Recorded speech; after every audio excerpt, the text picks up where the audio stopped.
Let me tell you a little bit about Carl. He's from Ottawa, Illinois, went to Illinois State University, was very active at the school newspaper, so much so that it prolonged his attendance at ISU, to I think the chagrin of his parents.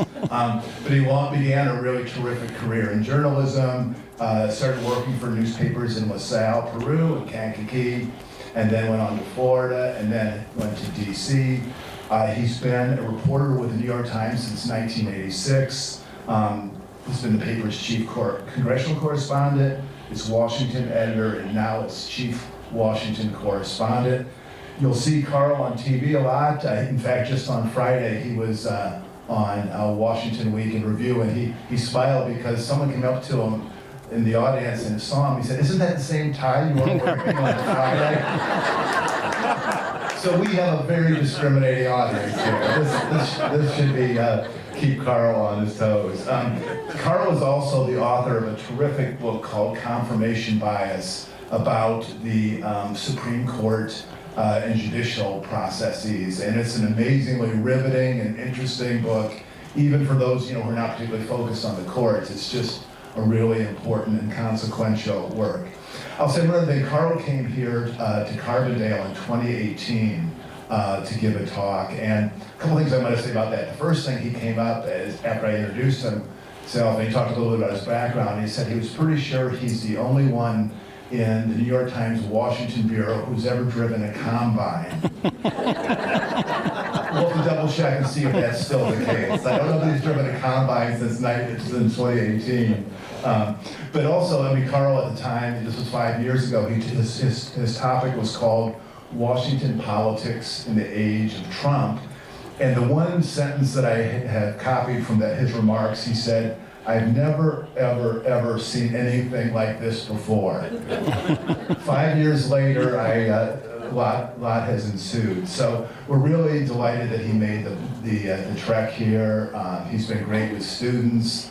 He's talking to students, and he asked where they're from. They say, "Well, small town in Illinois, you haven't heard of it." He said, "Well, try me out." And almost all the time he's heard of it, and a fair number of times he's passed through it. So Carl really knows Illinois well. He knows Washington politics really well. Format, Carl's going to give some remarks. He and I are going to have a brief conversation, and then we want to turn it over to you and let you ask Carl what is happening in Washington.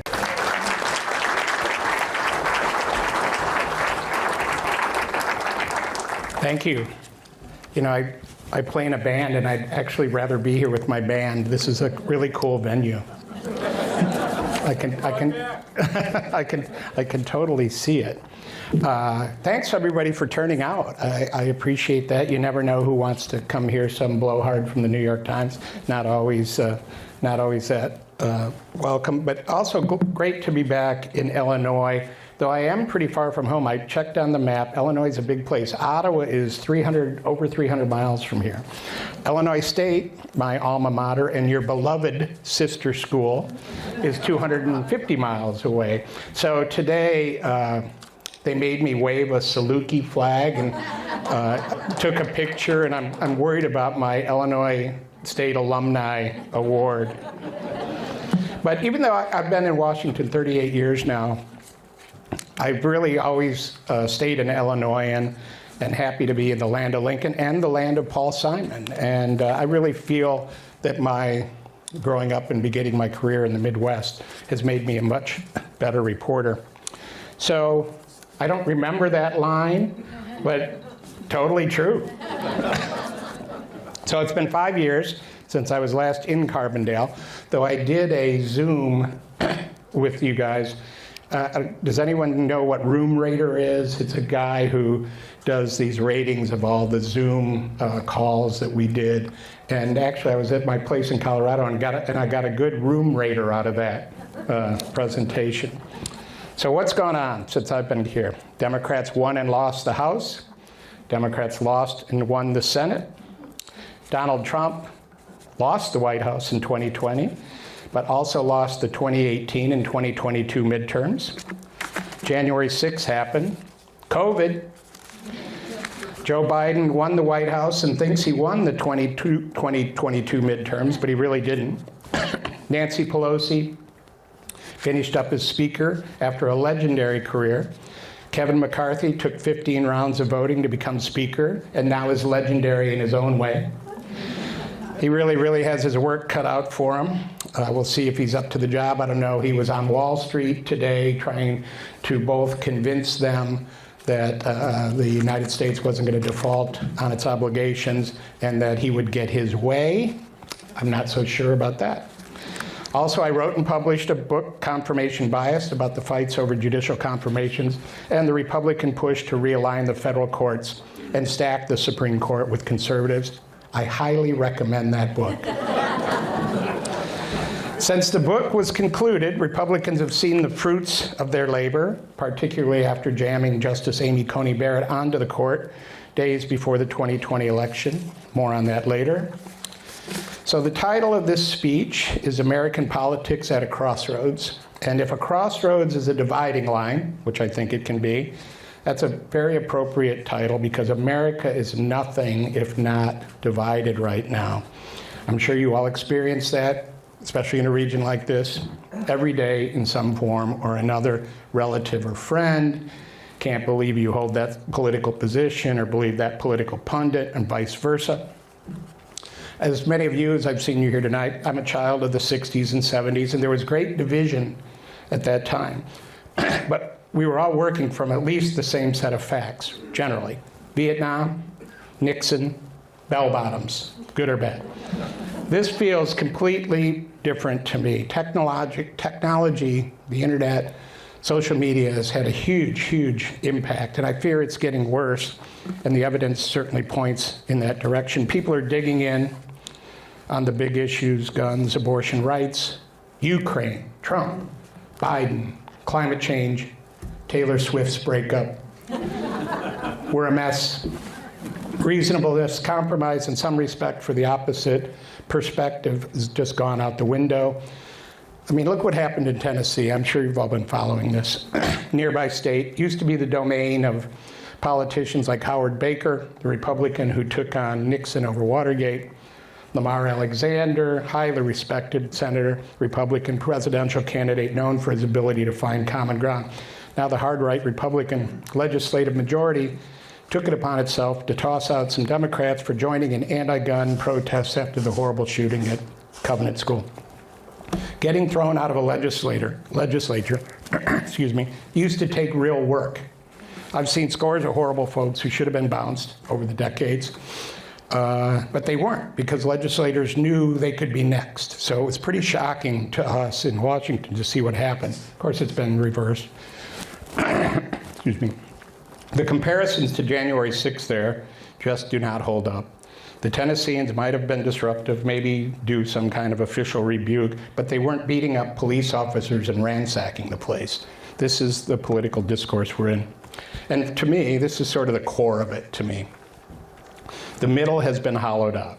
Gerrymandered districts, geographic self-selection have made primary elections, not general elections, the biggest hurdle in politics in most cases. This has driven both parties into their corners, spoiling for a fight. There's not much reward in seeking consensus, and nobody reads social media for the positive posts. You can see that who's remaining in Congress these days, where I spend most of my time. When I first started covering Congress in 1985, yes, 1985, I arrived in a covered wagon. Both parties were populated by big numbers of centrists. Liberal Republicans were a thing. I mean, hard to believe. Conservative Democrats, of course, but those conservative Democrats became Republicans as realignment swept the South and the Southwest. Liberal Republicans have pretty much disappeared, along with what we used to call mainstream Republicans. Those folks have now floated downstream. They're out of sight, basically. The Senate last year lost some of its foremost deal makers as Republicans like Roy Blunt of Missouri, Richard Burr of North Carolina closed up shop and retired. Trust me, those were conservative guys. But they also wanted Congress to work. A lot of the conservatives who are there now don't want Congress to work, and that's the big difference to me in what's gone on over the years. nearly everyone used to come to Congress hoping to get something done. There was some project or some little thing in their hometown or district they wanted to take care of. Now a lot of people show up mainly to disrupt. So someone like Mitt Romney, another very conservative guy and his party's presidential nominee only a decade ago, he's considered a rhino by much of his party. Mitch McConnell, back on the job today. He's often chastised for not being conservative enough, which just cracks me up. He's constantly under attack from Donald Trump. No Democrat questions whether Mitch McConnell is conservative. Plenty of conservative Republicans do, though. Democrats have seen their party become much more liberal as well. The ranks of centrist Democrats in the House have shrunk considerably. Nancy Pelosi, who I've spent a lot of time with over the years and had her point her finger in my face a few times, she was the epitome of a card-carrying liberal from San Francisco. She's now actually kind of more in the middle of her party and often had to push back on younger members from the left. You see it in these legislative supermajorities of both parties that are taking over state legislatures in places like Tennessee, Wisconsin, North Carolina, where they just had a Democrat who ran as a liberal, pretty much, switched to Republican. And Democrats have gained the legislatures and governor's mansion in states like Michigan. I don't know how much attention you paid to Michigan, but what happened in their election last November was amazing. The Democrats, after really struggling for years, swept back into power. And I said to some of my Republican friends there that threatening to kidnap and kill the Democratic governor is not a great political message, and it really backfired there. But these supermajorities give the parties the ability to pretty much do what they want to do in some of these states, and it's not necessarily what the public always wants, and I think we're seeing that. There's a lack of accountability there. So this is, to me, is not to say that there's not a significant middle in the American public. I would argue that many, if not most Americans, are eager for some common sense consensus, solutions to the problems that we know are out there. People in both parties, but their voices are being drowned out in DC and state capitals around the country, and I don't see them being amplified anytime soon. So my prevailing theory of political division used to be that, yeah, we fight, we bicker, but when the going gets rough, we're going to all pull together, like World War II. I call it my aliens attack theory, and I'm going to trademark this at some point. If the aliens come, and they were the mean Romulans rather than the logical Vulcans, we would all put aside our differences and pull together to save the planet. It's been the plot of a million movies. Aftermath of 9/11, to me, was a good example of this. Republicans and Democrats immediately coalesced, gave President Bush the tools he said were needed to take on al-Qaeda. Probably went too far, actually. But we were unified, Democrats and Republicans singing God Bless America on the Capitol steps the night the planes hit the World Trade Center and the Pentagon. It's an indelible moment of American unity and perseverance. But 2002 rolled around. Karl Rove, Bush's brain, as he was known then in Texas and DC, declared that it was fair game to portray Democrats as soft on terror, even though the attack occurred while the Bush administration was in power. So the fight was on, the togetherness that we had there temporarily was in the rearview mirror. Then came COVID. If there was ever a crisis to bring America together, I thought this had to be it. Raging pandemic, health risks for Americans of all ages. What could there be to argue about? Really? Well, I don't have to tell you, there was plenty to fight about, and we were unable to mask, our differences. We came out of a traumatic pandemic way more divided than we went in. Very troubling, I think dangerous for the future, because I fear that we're going to face more of these situations in the years ahead. I was in Norway last year at a media conference, and the vaccination rate in Norway was way in the 90s, 95, 96%. And I said, how did you achieve that? And some people I talked to, well, the government told us it was the right thing to do, and we really listen and trust our government. And I said, well, that is a big difference from our government. So the division is now reaching place that I never thought would be points of contention. I mean, we're at a point in American history where libraries are being threatened, defunded, and closed. And I know there's some librarians here, and this has really caught my attention. Libraries used to be the pride of many communities, gathering places, the main source of information before the dreaded internet and iPhone. I spent many hours in the public library growing up in Ottawa, and would stop there on my way home from grade school. In high school, the periodical index, which evidently is all but forgotten, was the best way to research papers. Now libraries are like this new modern cultural battleground. It's very unsettling. I mean, libraries, come on. So let's go through some of the big issues I've been covering and talk about them. Abortion rights. This is the biggie and probably the most powerful political issue of the moment. The dynamic has been totally flipped on its head. Conservatives for decades really took advantage of the fight over abortion to motivate their voters and drive them to the polls. Then last year, what I like to call the McConnell Court, because it was really the creation of Mitch McConnell, which you'll find out when you buy and read my book, overturned Roe. Conservatives attained their long-sought goal. Now it was supporters of abortion rights who were motivated to go to the polls, and go to the polls they did. So from a political standpoint, not a medical standpoint, anti-abortion forces were the dog that caught the car. And now they're holding on. I would argue that abortion rights were the chief motivator that helped Democrats hold on to the Senate and nearly hold the House in what should have been a very difficult environment last year. And that's part of the reason why I say Joe Biden didn't really win the midterms in the way he thinks he did. Democrats, particularly women and younger voters like college students, turned out to counter the Supreme Court and what they saw as anti-democratic efforts and extremism in Republican circles. Plenty of voters registered disapproval with Joe Biden, but they still voted Democratic. They didn't think Biden was doing a great job, but they still voted for Democrats. But that's not great news for Joe Biden. And as it turns out, many women, even many who would never even consider an abortion, don't like being told by the government what they can and cannot do when it comes to their health care. So who knew, right?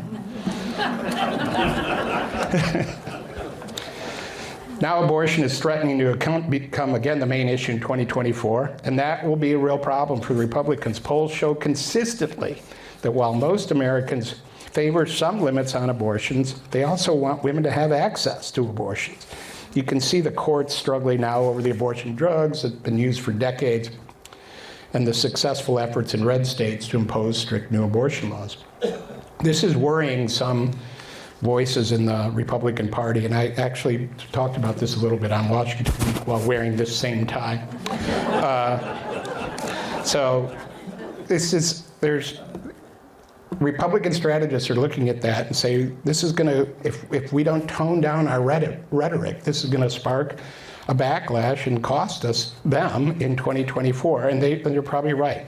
I don't know how many of you watched the clip of Tim Scott, the senator, Republican senator from South Carolina, now testing the waters for a presidential bid.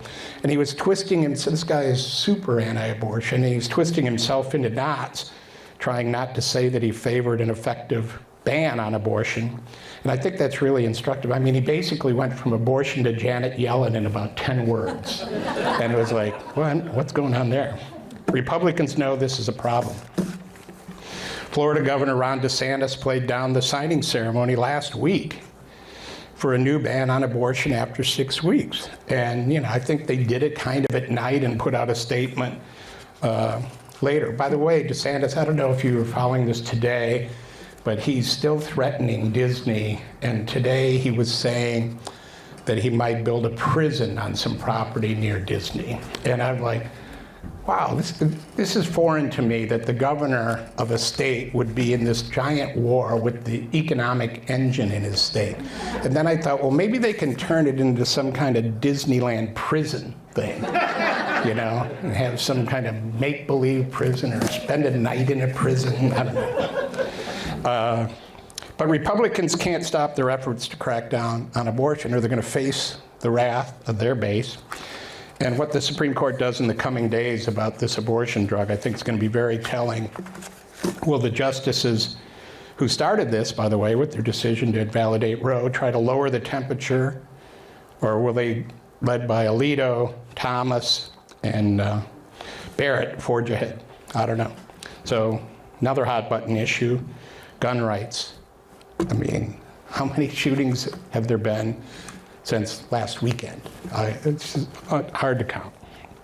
It was also the flashpoint in the Tennessee legislative fight. Congress actually made some progress last year, bipartisan, on gun issues after the mass killing of school kids again in Uvalde.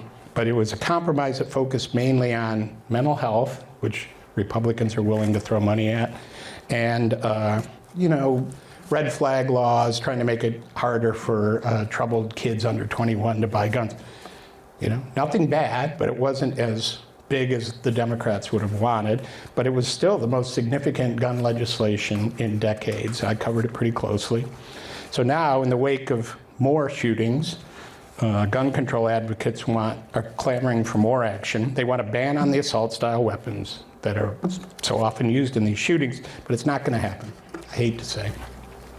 Particularly with Republicans controlling the House, Republican lawmakers and presidential candidates. You probably noticed over the weekend, they were at the NRA convention in Nashville last week, really courting the group's support. And while I was reporting a story on last year on why Republicans couldn't go farther, when many, polls show, sometimes 80–90% support for restrictions on some of these guns, and certainly universal background checks. Kevin Cramer, who's a very forthright Republican senator from North Dakota, who probably talks more than he should, he gave an honest answer. I said, why can't you do more? And he said, my constituents will throw me out. And that's it. That's pretty much the explanation.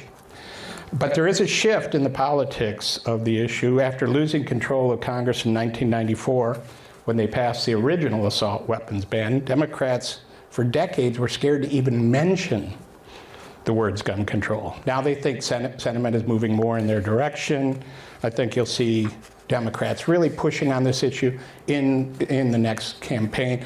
They think that they have the high ground here with suburban voters, mainly suburban women voters, who they think are on their side. So while they might not be getting much, they're actually making progress. Joe Biden, unabashed supporter of renewing the assault weapons ban. But, as a country, we unfortunately have seemed to have made a decision that we're going to live with some of these mass shootings. Let's talk about another one of my favorite issues. Federal judges and the Supreme Court. A lot going on here. And here's the reason why, as I mentioned in my book. That's the last book plug. With Congress so polarized, judges are making some of the most important policy decisions in the country. So who those individual judges are now is much more important than it used to be in the past. And that's why the parties are so focused on who are they getting into these vacancies. The decision to ban the abortion drug, very conservative Trump Texas judge, confirmed by Senate Republicans and specifically picked by the right to decide this case.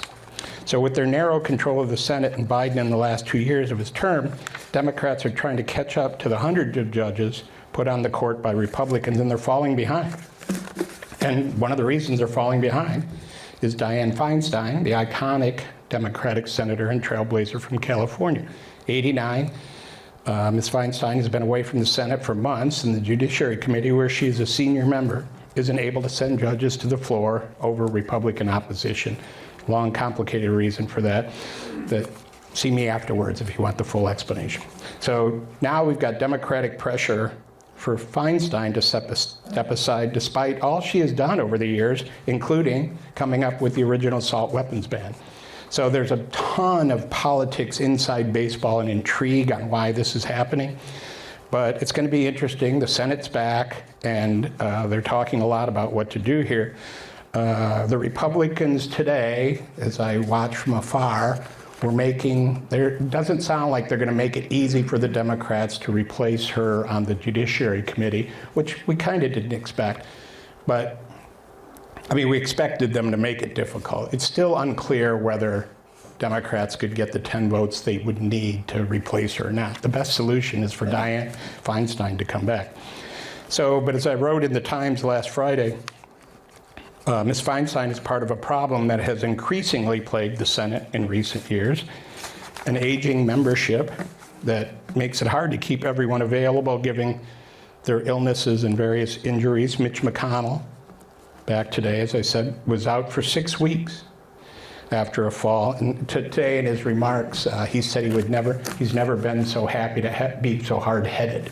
So we'll see. John Fetterman, the freshman Democrat from Pennsylvania, he was out longer than McConnell, being treated for depression. I saw him on TV at the Senate today, and he looked pretty good. I'm hoping for the best for him. Others have been missing, the typical prostate cancer, hip replacement, you name it, All right, I'll get in trouble for saying this, but I call it the world's most exclusive assisted living facility. I'm dead now, so when the majorities are so thin, every vote counts, and missing members just complicate getting business done. People ask me if I think a new age requirement is a possibility, but I don't see that, right? The Constitution lays out, we'd probably take a constitutional amendment. The Constitution lays out the requirements and generally related to minimum age and whether you're an American citizen or not. So, voters get to make these choices. They know how old their candidates are. Do they think about it? Maybe not, but they do know. So how long is too long? We're going to see. I mean, people are going to be talking about this a lot now. And it's the general aging of society and whether people should stick around. I think that, we would all agree that your capabilities, listen, I'm old myself, slip. So we'll see. So lifetime judges, Democrats can't let these vacancies go by. That's why there's pressure on the Democrats. This is a real inside baseball thing, but I love writing about it. It's the blue slips. So individual senators from their states kind of have veto power over who the White House puts forward for court seats.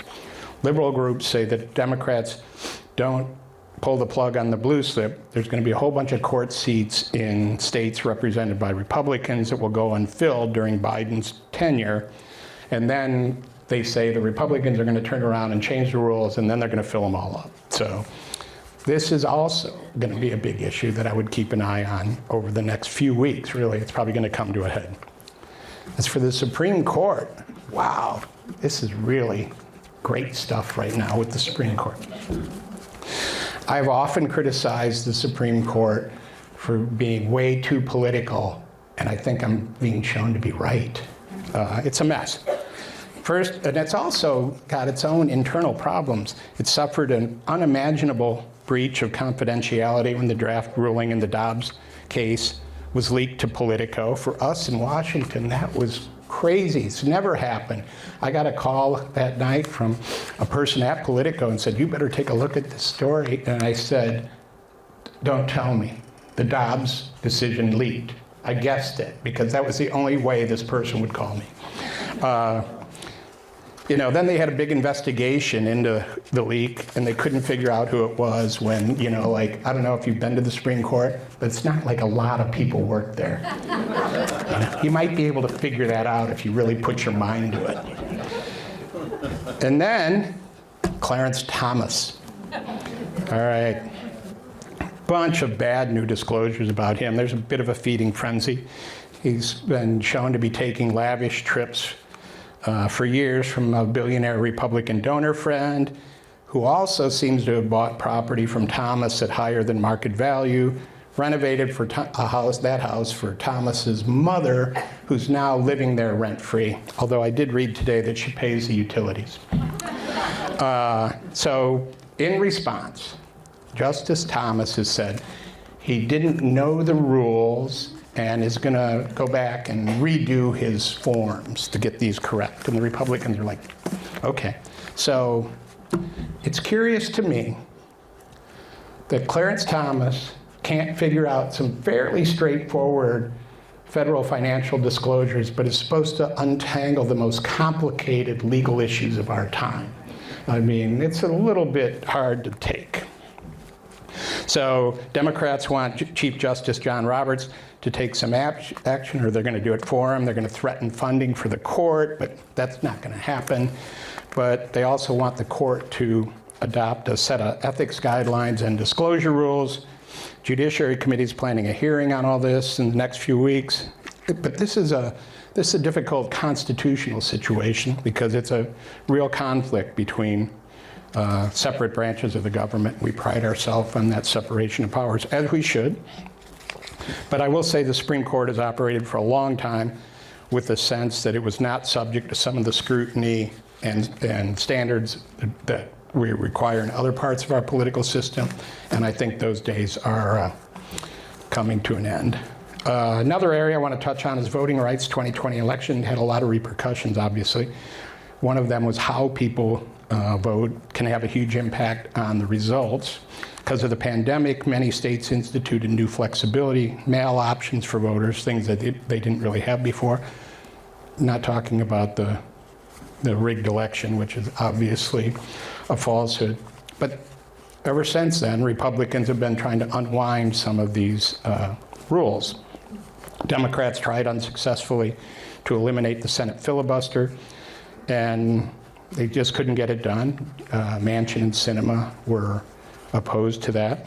And, you know, it's an interesting question whether the Senate is better with or without the filibuster. I've covered it for years. I'm not really sure myself.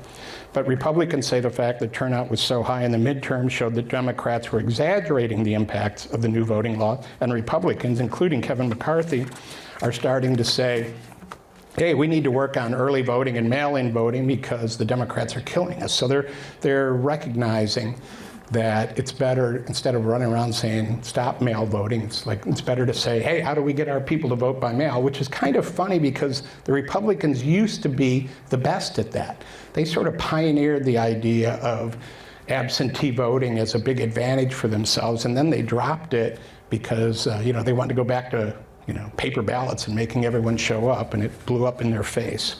So, but there's still efforts going on around the country to make it harder for people to vote, and particularly in university towns, right? There's some proposal, I noticed one in Idaho, would prohibit the use of student IDs. If a kid shows up to vote, he'd have to have something other than the school ID. They also want to block polling places on college campuses. This pains me a bit. Since I first registered to vote at ISU in 1976, and I cast my first presidential ballot just a month after I turned 18, and it was really cool. I still have both my first voting card and my draft card, so back then. And I was in the draft lottery, for those who remember that, and my number was 365. So it was one of the few times I've ever had luck. I think I used it all up on that one thing, but it was probably worth it. Republicans have a problem with younger voters. That's why they're trying to limit their ability to vote. Abortion rights, their younger voters don't like that. They're at odds with Republicans on climate change, LGBTQ issues, obviously, and just the hard right tilt of the party.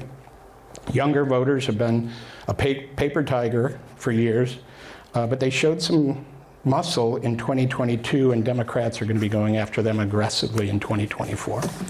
So now for the $64,000 question, but let's make it $640,000 adjusted for inflation, which we all know. Who's going to be elected president next year? The answer is, I don't have the slightest idea. Anyone who says they know is definitely pulling your leg. In modern political terms, November 2024 is a long ways off, but it does look like Joe Biden is definitely running.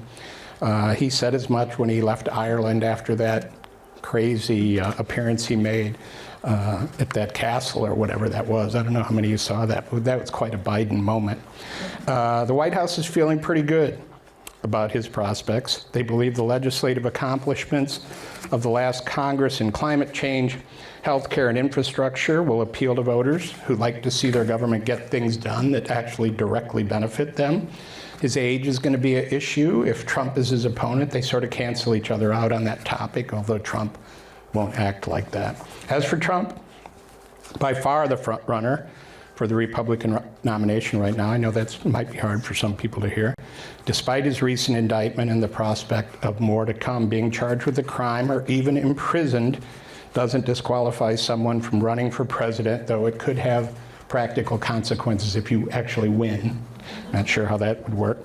Trump's going to be tough. He has a good chunk of the Republican electorate, the MAGA bloc, firmly behind him. Many supporters among House Republicans very devoted to Trump, much more so than Senate Republicans. Republicans I talk to regularly know that Trump is costing them. He cost them in 2018, he cost them in 2020, and he cost them again last year. But they can't give him up. Trump backed some bad candidates and hurt him, and they can't shake him. Governor DeSantis emerging as a potentially his chief obstacle, but he's been going backwards since he started inching into the race. Remember, DeSantis made some fairly mild criticism without even naming Trump, just kind of referring to the porn star. And Trump immediately fired back within short time and accused DeSantis of being a pedophile. So you can't play patty cake with Trump, right? He is just going to fire on all cylinders, and that's going to be the test going forward. How do you criticize someone who's going to just come back with what, not so long ago would have been an unimaginable attack? Ask Marco Rubio, Ted Cruz, and Jeb Bush how that works out. So it's going to be Joe Biden against somebody, very likely Trump, so brace for that. But as I said, that's a ways off.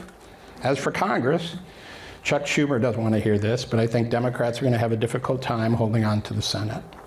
They have to defend seats in West Virginia, Joe Manchin, Montana, John Tester, Ohio, Sherrod Brown, Arizona, who knows, Nevada, Pennsylvania.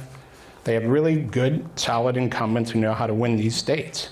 But West Virginia, Montana, Ohio are red at the presidential level, and it's going to be difficult to hold them. Tester is such a good candidate that the Montana Republican Party is now engaged in this pretty sketchy scheme for this one election next year, just the Senate race, and just in this next cycle, to bar any third-party candidates. Because they don't want libertarians getting in the race and siphoning voters from the Republicans and allowing Tester to win. I don't know if that's going to go through, but it shows you how determined they are to get the Senate back, and it's not fair play, obviously, and they know it. The way they're doing it is it's very underhanded. So Democrats in the Senate, they don't have many opportunities to offset losses. Texas, with Ted Cruz, is probably their best chance, and that's not easy. I mean, even Ted Cruz, widely unpopular everywhere, to a degree that is unfathomable. He's a tough candidate. Florida, Rick Scott, probably the next best opportunity, but Florida's very red. And, it's a big change from when it used to be the big swing state. Situation's different in the House. Nancy Pelosi, who I traveled around with at the end of the election, just her and I, honestly, with her police and her staff, but for the last few days of the campaign, and I wrote a piece about it, and I mean, she's just a whirlwind of fundraising, millions and millions, $1 million a day, and it was pretty interesting to watch, and we got into some disputes, because I was like, oh, you're going to lose, is this your last go-round? And she's like, I'm not going to lose, you can't, and she almost pulled it off. She really almost held on. I think they ended up with a 5-seat majority, but that majority includes seats in California and New York that are going to be really hard for Republicans to hold on to in a presidential election year. good chance, and one of those seats is held by George Santos, who announced his candidacy for re-election today. So, I've seen some wild distortions of records in Congress over the years, but I've never seen this level of like complete fabrication. I mean, just not even close to the person that he campaigned as. So Democrats have a good shot at the House. And it could get even better if McCarthy and the Republicans misplay their hand and send the nation into a recession if the federal debt limit isn't raised later this year and the Treasury defaults on its obligation. I don't think that's going to play very well. You know, he was up at Wall Street today trying to convince them that the Republicans have the high ground here, but this is going to be, I've been through this a few times, and this is going to be a real test. And as I was talking to somebody earlier, the White House, I think the day Mitch McConnell fell and hit his head, the people who were most worried about him were Joe Biden and Chuck Schumer, because despite what you might think about Mitch McConnell, they think he is the key to, at the end of the day here, pulling out some sort of solution and saving all our 401ks. So let's hope for that.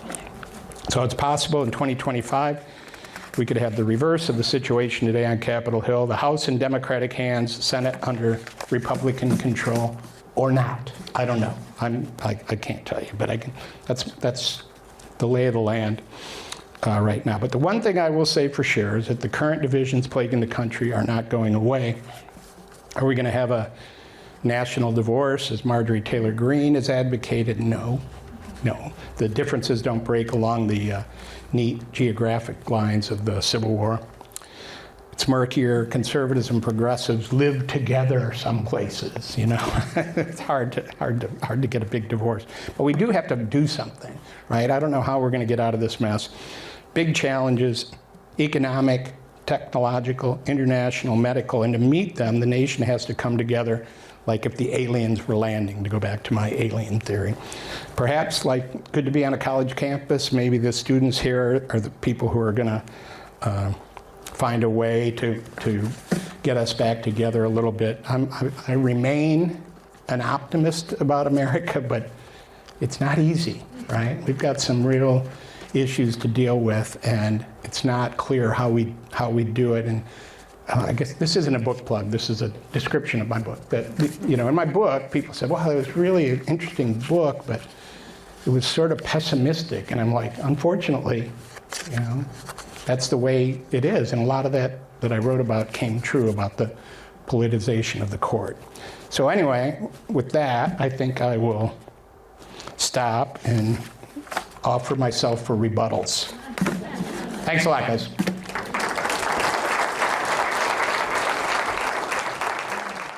Okay, so why don't we just, I have plenty of questions to Carl, but we've been talking for the last 24 hours, so I'd like to open up to you. What are the prospects for reform of the Electoral Count Act? Well, I actually covered that. So the bill passed, and it will be, this will be the next time. Now, did it solve everything? No, but it did take, probably the biggest thing that legislation did was to make it so in the past, it only took one House member and one senator to force a vote in the House and Senate to invalidate ballots, which was problematic in the past, but not that big a deal. There was always a few people who came in and did it, and everybody knew, okay, Ohio in 2004. Right, so they go, okay, well, we're going to challenge Ohio's votes. We know we can't win, but we're going to do it to make a point, right? It takes a few minutes. But this time around, it was like, we're going to challenge all these votes, and we're going to try and really invalidate some of these things because Mike Pence, Mike Pence, obviously, wouldn't agree to overthrow them. So there were some changes made that I think are going to make the whole procedure less dicey, but I'm sure there'll be some new thing that comes up, right? But they did That was one of the bigger things they did last year that didn't get a lot of attention, even though I wrote a story about it that ran on the front page of the New York Times, so I guess that is a lot of attention. But people didn't realize that that was going through. So they took care of that, but I still think there's going to be other weaknesses that people will try to exploit. I mean, I'm still in shock over January 6th, honest to God, as someone who spends all their time in the Capitol, that there was an actual effort to overthrow the election. I mean, it remains incomprehensible to me. I'm sorry. Carl, what do you call on people? I don't mean to be the intermediary. Okay. Yes, sir. I think I heard this week that, was it Texas, that they passed a law down there where the Secretary of State can overrule local elections? Is that gone through? I've lost track. We have a whole... I don't know how far in the process Yeah, it is. we have a whole team of people that's following all these things, and I know that was on the table, and I don't know whether it got all the way through, but I mean, that's the kind of thing that's going on, and part of the things that didn't get through with the Electoral Reform Act were actually federal prohibitions against doing stuff like that. And so that's what I'm saying, there's still opportunities for a lot of mischief there. So, you know, it's happening in a lot of states, even states that I wouldn't have really expected of. Idaho, super solidly Republican state, and making a lot of changes. But this is what happens when you get these super majorities in, they can pretty much do whatever they want. And even if there's a Democratic governor like in North Carolina, the supermajority gives you the ability to just run over that person. So supermajorities are, you know, great if you're that party, but not always great with the results. Speaking of supermajorities, we happen to have one here in Illinois too. Yes. And you can kind of contrast Illinois and Wisconsin in terms of how legislative districts have been drawn. In my mind, it's awfully hard to see how that ever changes except with some kind of national legislation or even a constitutional amendment. What would you do to change these supermajorities? Yeah, I'm a big proponent, even though I'm not supposed to be a proponent of anything, of nonpartisan district boards, but even those have turned out to be partisan. It's really hard to take the partisanship out of that, but I think it's a better start than When the Vulcans get here. Yeah. When the Vulcans get here, they will do it, and they're going to fix everything. But yeah, it's, you know, so Congressional Cemetery, which is a cemetery down on Capitol Hill, not far from my house, and you can actually run your dog there. And I've lost my dog, but we used to go there all the time. It's a really cool place. If you've ever go to Washington and you're looking for an offbeat place to go, it's a great place. So one of the people buried there is Elbridge Gerry, and that's how you pronounced his name, and he was a signer of the Constitution and the Declaration, I think, and was vice president and died immediately somehow when he was in Washington. I think he got a cold and died. And I always go to his grave and say, why did you do that? You got to get us out of this mess. Because he drew the first great salamander district. So, I mean, I agree with you. This is the problem, right? If you look at these states now, Paul Kane, a mutual friend of ours at the Washington Post the other day, did a really good column about how competitive districts are just, there's so few of them. You know, I don't know, what did he said, maybe 30 out of 435. So I like to think that we could bring those back, but then you get to a state like California and Illinois, obviously you got a lot of political wizardry going on in those districts. But California, yeah, they have a nonpartisan panel, but the state is so democratic, you're really just fighting among Democrats now. So it's tough to find a way out of it, if that answers your question. But go see Congressional Cemetery. It's a really cool place. In the back. Future of the Farm Bill. I think they will pass a farm bill. I love the farm bill. It's like an actual piece of legislation, and it's not partisan, it's geographic. And it's like an energy bill. Debbie Stabenow is the chair of the Senate committee, and she is retiring. She really wants to get a last farm bill, but I'll tell you what'll hold up the farm bill is the fight over food stamps. And they're going to need to somehow separate the fight over food stamps. The Republicans there are work requirements in food stamps, but they want to make it harder. This is part of their debt limit negotiation, but I'm sort of bullish on the farm bill. I think it's one place people can get something done. What's Liz Cheney up to? Well, so, I don't know. She's running around criticizing Marjorie Taylor Greene, which is sort of one of her main pursuits. I know a friend of mine tried to line her up for a speech, and she was inclined to do it, and then sort of bowed out because she said she wanted to lower her profile a bit. I don't think she's done. I don't think she's running for president. She has no chance. Her and Mike Pence, if you add all their votes together, they couldn't come anywhere near being president. So in that party, but I think she'll continue to be a voice. I think she's laying low right now, except she does rise up to smack down Marjorie Taylor Greene. Sir? I've got a question about long-term policy, particularly Social Security, and if you want to link it to the debt. Recently as a few years ago, claims that Social Security would start to go bankrupt were described as fake news. Now the trustees are saying that they're going to have to cut benefits within the next 10 years. This is in the last month. I get what you said about McCarthy's critics, but at some point, something's going to have to be done. Well, what I would say about McCarthy, though, he's the one who's taken Social Security off the table. Right? So I would actually have a little more respect for him if he said we need to do this in a way. So is President Biden. Yeah, no, I mean, here's what I think is going to happen with Social Security, because it has become so polarized, nobody can touch it. So it's going to have to get worse. It's sort of like the debt limit. There's a lot of people on Capitol Hill in Washington who think, well, we're going to have to wait until we're almost defaulting before we can get it fixed. And this is the horror about Congress. Nothing happens until the exact last minute. I mean, there's a pretty easy fix for Social Security, luckily for all of us Social Security people, that they need to somehow raise the taxes, raise the income ceiling or whatever it is now, which is like $145,000 or something. Or we could just make Elon Musk and Mr. Amazon just pay for it themselves.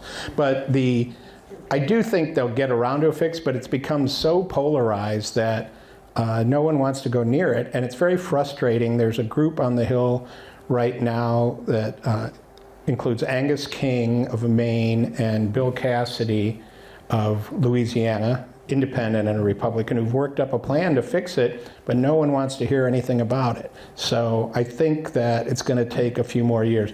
It used to be, and McConnell was the big guy who said that, the only way that the parties can fix Social Security is to do it together. So and that's how Reagan and Tip O'Neill did it.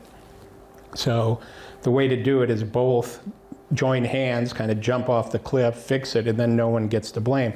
But because of the way Congress is right now, nobody wants to do that. I'm a little more calm about Social Security than I am about, say, Medicare and Medicaid and some of the other things. I think they'll get around to fixing Social Security. I certainly hope so, because, like I said, I'm old. Is there anybody in the wings that we haven't heard of, like Obama was back in the day, that might surface as a candidate and surprise? Yeah, I think, but probably not this cycle.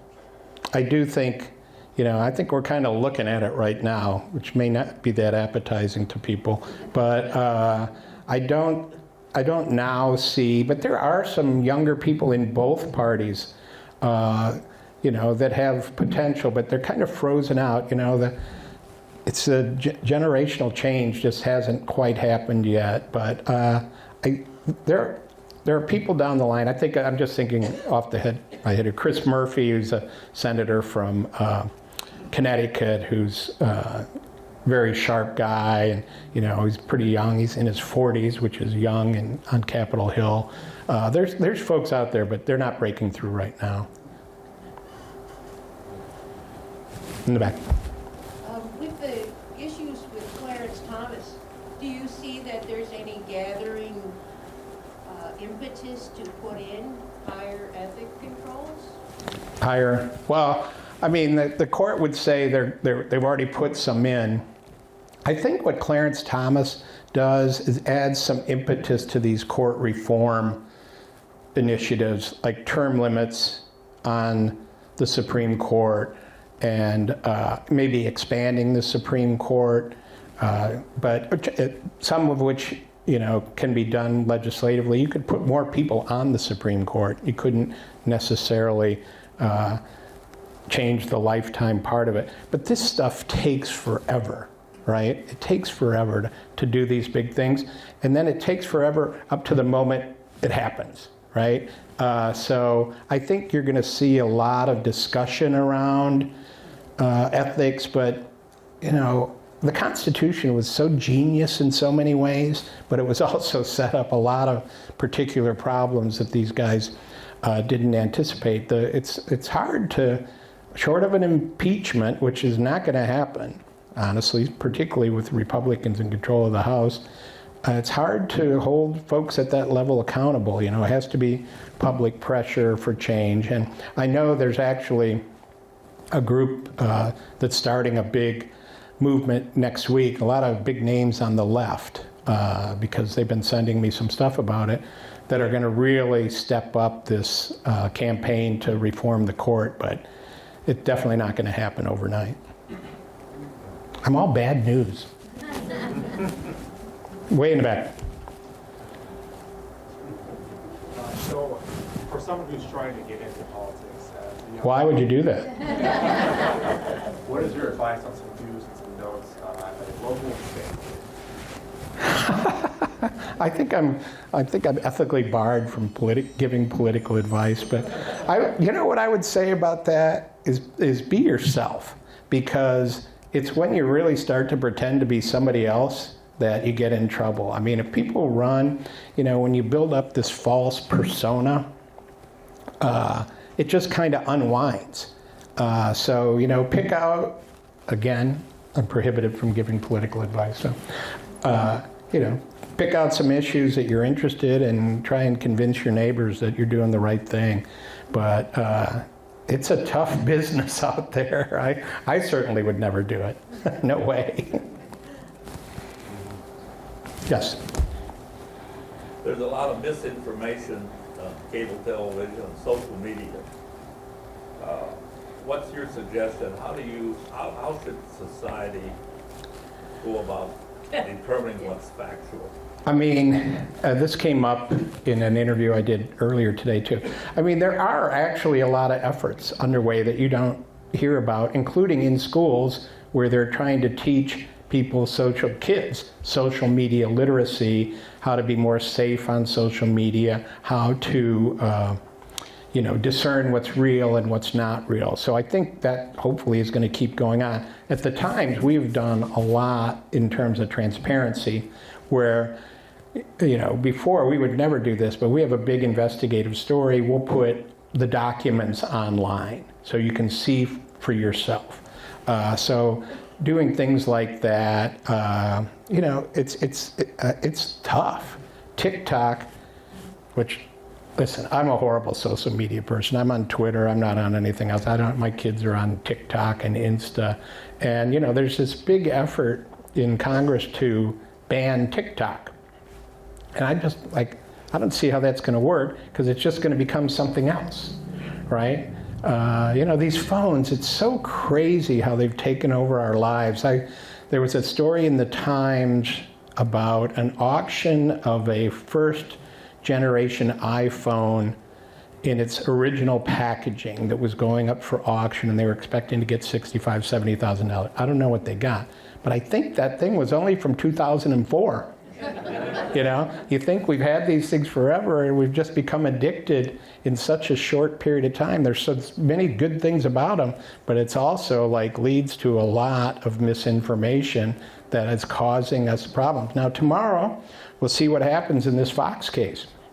Right, so it's supposed to, they took the day off today. People thought, I don't know what was going on. People thought there might have been a settlement discussion. I have no idea. But I saw the judge ordered the trial to start tomorrow. I mean, you know, Fox is going to have to explain itself in this trial. So we'll see how adept they are at that. I mean, they kind of got caught there. This is from their own documents where they admitted they were not that concerned with accuracy and were more concerned with telling their viewers what they wanted to hear. And I think in journalism, that's a real danger. And I've done the opposite. I always tell people what they don't want to hear, and then they hate me for it. Carl, one quick question. You were talking to students today, and you were talking about starting your career and covering, you know, prisons in LaSalle, Peru, and so forth.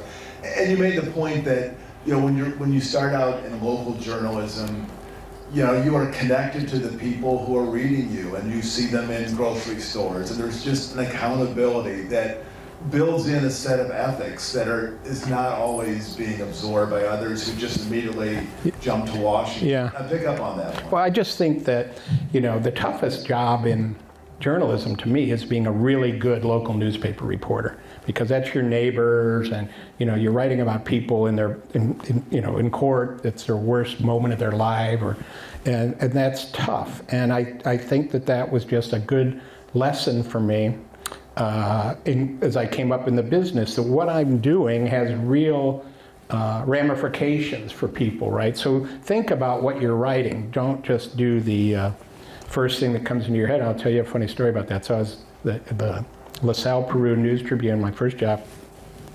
One of my jobs was to go to the Peru police station every morning and take a look at the 3 or 4 police reports they would let me look at while hiding the rest of them, and you know, go back and write them up. And one day I wrote up this thing, a woman, an elderly woman, they said at that time, which we wouldn't say now, you know, had been robbed and burgled, and police think that she may have come home and interrupted the burglary because items of value were left behind. So I go there the next morning, and the police sergeant screaming at me, "What is wrong with you? Are you stupid?" And I said, "What are you talking about?" He goes, "They came back for the valuable items." And I'm like, lesson learned. And that really stuck with me. It really stuck with me. So, you know, I like to think that I think about the effect of what I'm doing, having on people. Would that stop me from writing something that was real? No. But I mean, you know, and I do think, I know this sounds like old fart stuff, right? If I was talking to young reporters at the Times, they would all be rolling their eyes right now. But, you know, having some sense of what you do and the impact it does will make you a better reporter. One more, maybe, I guess? One or... You mentioned a bit about division earlier, but I wanted to know, do you see any areas of common ground in there? Farm bill. You know, let's see. Infrastructure was a big one last year. I mean, there's still a certain contingent in Congress that wants to go there and get some money for highways and airports, and I'm all for that, right? That's what it's there for. It's really, really hard to find common ground, honestly, you know, and both sides are just so dug into their position. I do think there's really a good common ground to be found on energy policy, but it's hard because, you know, you have on the left, you have this big pull for green energy, and on the right, we got to stick with oil. Listen, there is plenty of room in the middle, and I do think you might see an eventual compromise. This is the shorthand we use for it is permitting, right? There needs to be a new permitting law to help oil companies in the places they're going to be allowed to move forward, but also to help some of these green energy companies. They need permitting processes they can work in too. But because everybody just considers everything a fight to the death, they can't get together on this when there's plenty of room to compromise in there. And so, but you don't get it done. And I think that is, kind of go back to my point, is that, you know, Congress and somebody like Paul Simon, right? I mean, he went to Congress to do things, not to stop things. And right now there is a lot of people in Congress who are there to stop things. And, you know, when you have these kind of margins, very close in both the House and the Senate, things stop. Sir. In your experience, have you learned some ways to avoid being deceived? Have you got Well, I have ESP, so that is really, really valuable. You know, it's surprising. You can kind of tell. And but I'll say this too. It's people, I know the stereotype. People don't lie directly so much. I will say President Trump may have been an exception in that area. We've documented many lies. But they obfuscate and they omit and they're really good at it, right? They really are good at that. They've figured out how to do it. So it's good to have like a sense of reality and to approach people. And a lot of times I have to go back and say, well, you know, we've done more reporting and this is what actually happened. Oh yeah. Oh yeah, I would have said that, but you didn't ask me. I go, oh, okay. But I can be naive. I know that sounds hard to believe after all these years, but I do tend to take people at their word until they prove differently, and then I never take them at their word again. And, you know, I would still say the vast majority of people, not as vast as that majority used to be, have kind of relatively good intentions, right? There's a certain people who don't, but they just see the world differently. And for me, you know, I have to be able to write about that in a way that where my own opinions don't get in there. But, you know, I will say that the abject liars are pretty well known. I won't name them because people are taping this, and I'm already in trouble for the assisted living thing. In the back and then here. Okay. So I'm a nearly 50-year-old who has been dramatically... You look great. Has been dramatically impacted by the lack of passing of the the Adoptee Citizenship Act through Congress.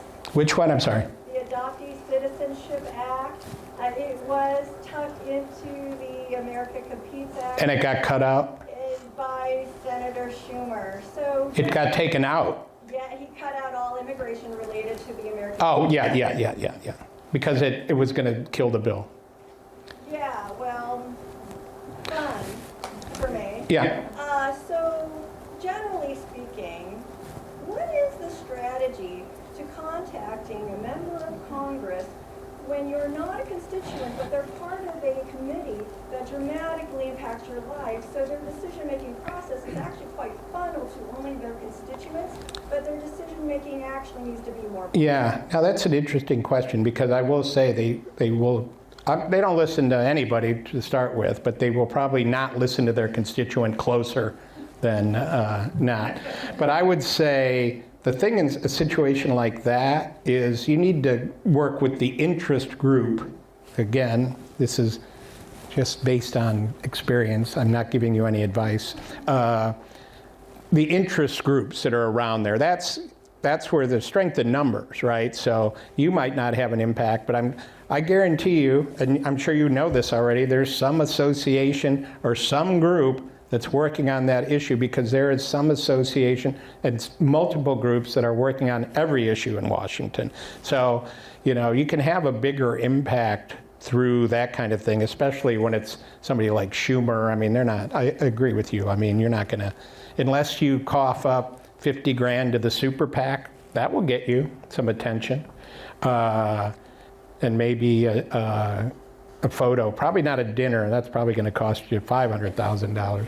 But, you know, it's unfortunate money does talk, but that's what I would say. It's more work through the groups. Can I follow up Yeah. on that? So there are multiple interest groups related to the act that have tried to meet with him, have met with his people, not him directly. They are constantly working on that. To Senator Blunt's credit, he is the person who introduced these various... Well, because he had an adopted child from Russia, yes. Okay, so that interesting. So he is part of the adoptee caucus. How seriously do members of Congress take their caucus representation? It's pretty serious, pretty serious. And now, unfortunately for you, Roy Blunt is out, but he... It's not a good year for me. Yeah, but he... But who else is left in that caucus?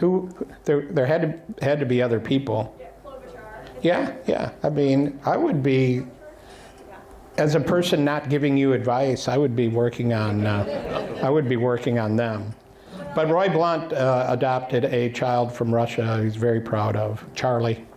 So that was his interest. And I'll bet, honestly, that he's probably still interested, right? And would also be somebody to contact about working on this issue. We are interested because we're adults now and we are dramatically impacted. Yeah, I don't understand the nuances, but I can totally get an idea of that. How can you keep track of all your information? I'm just a wizard.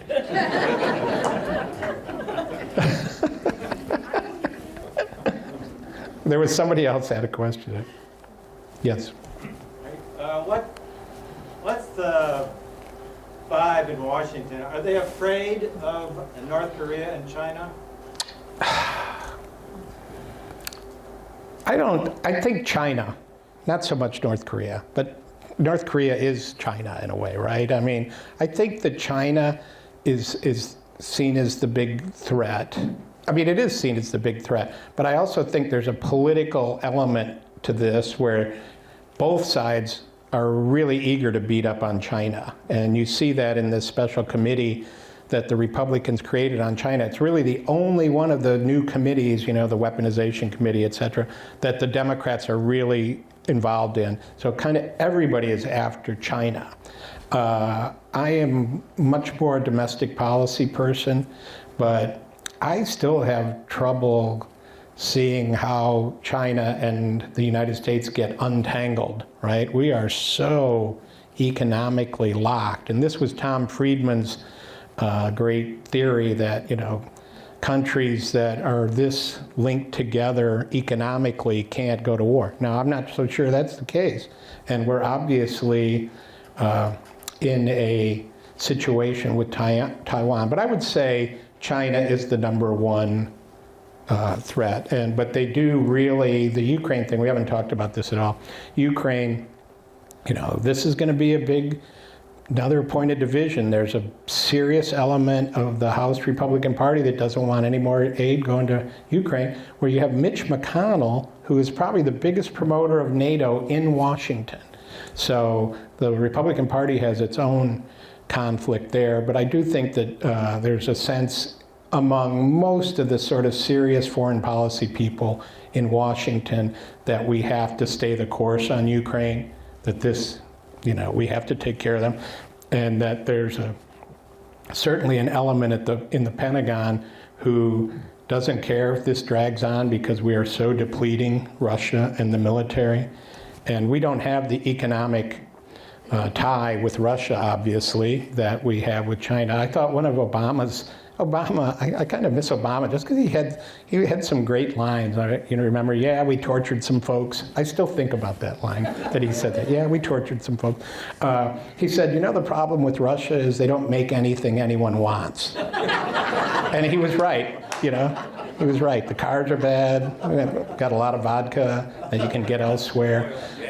Yeah, but they have the natural gas, but they're figuring their ways around that. I agree. But, you know, in terms of, like, think of all the stuff that China makes that we're still getting. It's weird that we can be in this hostile relationship, but we're still underwriting their economy.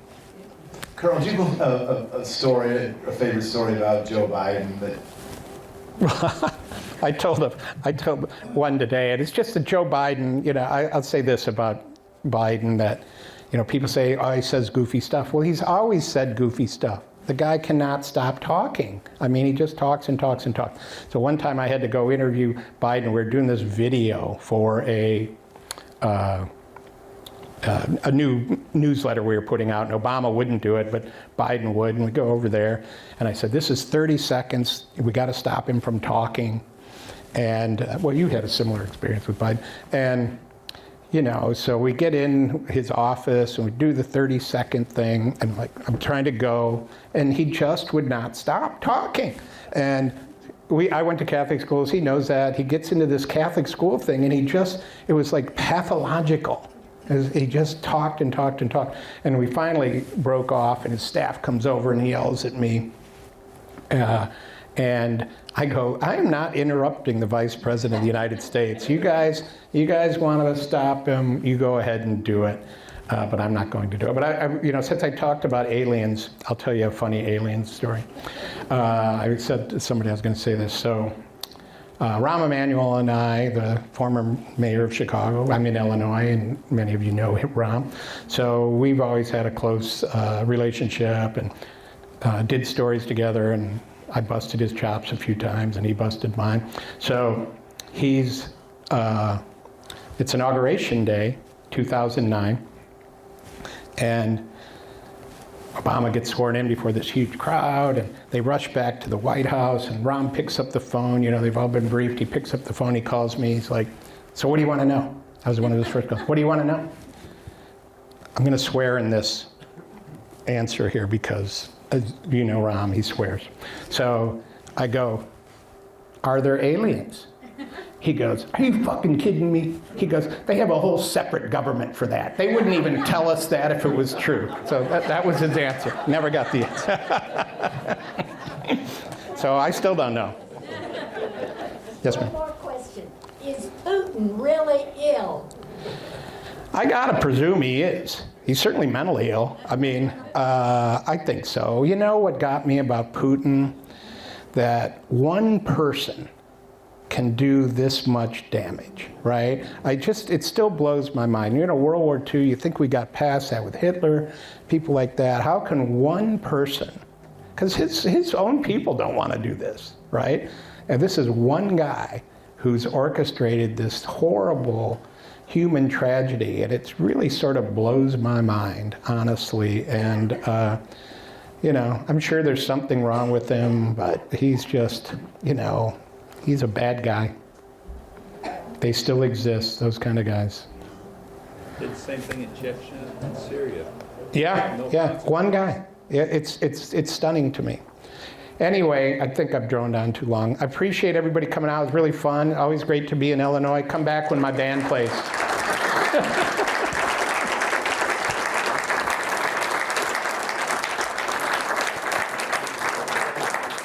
Well, thank you all for coming. We really appreciate it. And of course, thanks to Carl for making the long trek to Illinois and Cape Air. And for being such a constructive contributor to the Institute. And at one point he asked me, when are you going to put me on the payroll? So, but we do appreciate you coming. Happy to do it. Thanks so much. Thank you, guys.